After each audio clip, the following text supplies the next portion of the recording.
আমারে সকল ক্ষুদ্রতা হতে বাঁচাও প্রভু উদার।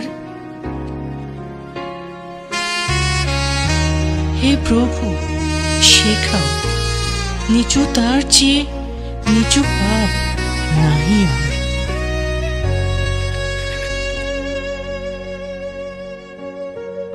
আমার সকল ক্ষুদ্রতা হতে বাঁচাও প্রভু উদার।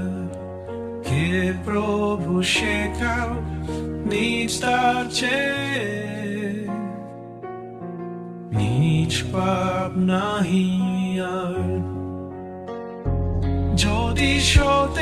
যদি শতেক জন্ম পাপে হই পাপী, যুগ যুগান্ত নরকেও যাই।